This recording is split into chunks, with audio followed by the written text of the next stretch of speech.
Diakhaté nag def na benn sortie ñëw na si nu mu gën a yaatu daal di dal si kaw ki nga xam ne mu di nguur geek ak tolluwaay wi donc pour redire exactement ses propos fond de honte et énième kidnapping politico-judiciaire. Je remercie mes avocats, Maître El Hadji Diouf, Maître Amadou Sall, Antoine Meng et Omar Youm pour leur engagement républicain et leur professionnalisme. Je remercie mes parents, proches, amis et toutes celles et tous ceux qui partagent mon combat contre la vermine Pastef.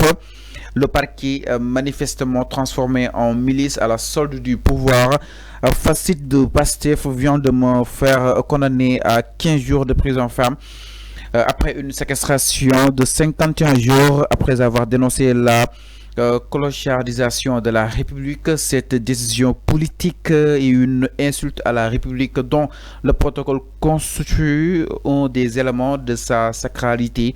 Si cette condamnation arrive pour me priver d'un droit constitutionnel de critiquer les médiocres qui gouvernent le Sénégal, c'est peine perdue. Tant que les tenants du pouvoir actuel continuent à balafrer la République, je les dénoncerai et je les combattrai sans gêne. J'annonce une conférence de presse le mercredi 6 août dans un lieu qui sera communiqué bientôt. À laisser entendre qui n'a jamais que Modi Moustapha Diakhaté. Cadre yooyu la daal di yëkkee exactement ginnaaw sa libération alors moom ki nga xam ne que moo di Moustapha Diakhaté mi ngi wax fin de honte et énième kidnapping politico-judiciaire jàpp na ni su nekkee parquet bi dafay bëgg a nekk ak justice moom du jug di dénoncer exactement ñi muy jàpp ni ñooy gouverner ay cuune lañu dem sax ba daal di jàpp ni affaire ay saaga di see am naka na ko daal di jàngatee. encore une fois dafa dalati si ñoom wala kon peut-être Moustapha Diakhaté dafa bëgg a dellu wala xamuñu daal lu xew ak Moustapha. xam nga justice moo tooñ sénégalais quoi justice Sénégal dafa tooñ sénégalais. 15 jours. mais nit boo ko jàppee ci injure publique wala diffusion de fausses nouvelles wala offense au chef de l'État nga tëj ko 15 jours nga bàyyi ko moo tax ma ne justice Sénégal moo tooñ sénégalais mais le gars li mu wax. Lolo moo yóbbee l'actuel président de la République en prison quand il parle de colorsalisation mais colorsalisation boobu moo yóbbu Diomaye prison wala Faté xaj na fi Faté xaju fi il faut demander lui l'actuel président de la République Bassirou Diomaye Faye lan moo tax mu dem kaso il a utilisé le mot la colorsalisation moom la Macky Sall yóbbee kaso tëj ko pendant 11 mois. Tay Moustapha Diakhaté il répète le même mot xam nga man waxoon naa ko fii nee naa la Moustapha Diakhaté bii ce vieux là boo ko tëjee bàyyi ko il va faire encore plus grave que ce qui li nga ko tëjee je l'ai dit ici waxoon naa ko fii xoolal il a à peine d'être libéré il dit ces choses là colorsalisation de la République colorsalisation de je ne sais pas quoi. Après, il est en liberté. Il annonce même un point de presse le mercredi. Et le mercredi, il va dire encore des choses plus graves que ça. Je connais ce vieux-là. Il faut que nous arrêtions ce marathon-là quand même. Ils sont en train de faire un marathon sur Moustapha Diakhaté. Il vient, il dit des choses graves. Nous avons beaucoup de pour 15 jours. Nous libérons. Il vient, il répète les mêmes choses. Ou bien, sinon plus grave ce qu'il a dit. Nous yobouat ko kasso pour 15 jours nous libérons ko il vient il organise un point de presse il dit encore des choses très graves sur le président de la République nous yobouat ko kasso Magla il faut arrêter ce marathon là avec Moustapha Diakhaté si tu dois le condamner il faut le condamner à longue durée si tu dois le laisser tu lui laisses en paix mais il faut éviter ce marathon là moi ta mané justice Sénégal mo togn sénégalais justice moo tooñ sénégalais hein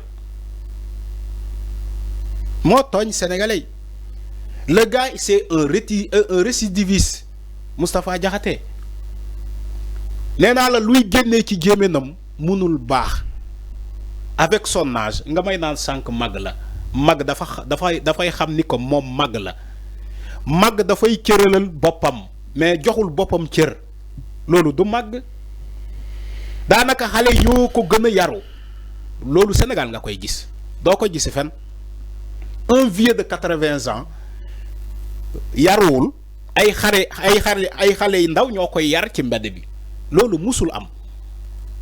Nous on a vu beaucoup de politiciens fi fallo. On a vu les Djiboka. C'est suñu papa yoyo. Fi lañuy fekk. Ñun dañoo juddoo fekk fi ay ñom Djiboka, ñom Moustapha Niass, ñom comment dirais-je dem si yalla si comment dirais-je Aliou Badara Cissé. Ñun fi lañuy fekk ces vieux là. Ñom Tanor Dieng. Mais tu vois jamais ces gens-là insulter comme Moustapha Diakhaté. Pourtant, c'est la même âge.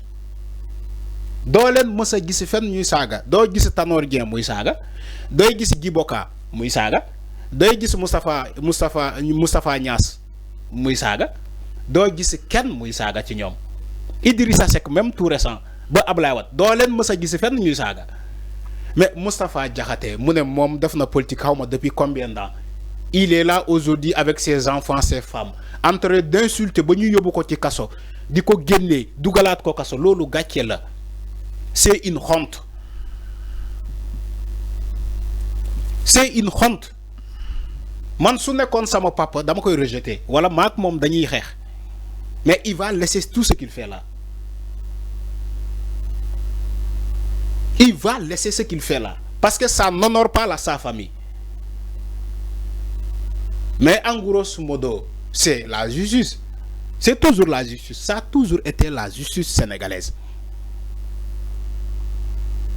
Des gens peuvent insulter, des gens peuvent donner de fausses informations, des gens peuvent même jeter le discrédit sur des institutions, des gens même peuvent même offenser le chef de l'État, mais dañ leen di yóbbu kaso pour 15 jours, 11 jours, 10 jours, 15 jours, 11 jours, 10 jours, 15 jours. Parfois, je suis d'accord avec Macky Sall dans ses décisions. Quand il dit colossalisation des institutions ou la colossalisation de la République, comme Moustapha Diakhaté sous l'ère Macky Sall, il est emprisonné 1 an en instruction. Quel est le dossier? Boko wede Lajal Diomaye. Lajal Diomaye, dossier fan lañ ko classé. Il a fait la prison 11 ans, sinon 12 ans, comment dire 11 mois. Qui ce mot-là, ce simple mot-là. Mais Moustapha Diakhaté peut se permettre de dire ce mot-là et il est en liberté. Bola Diomaye, mon transparence, la paix. Mon aucune pression envers la justice. Seul le peuple qui a le devoir de faire la pression au niveau de la justice. D'accord.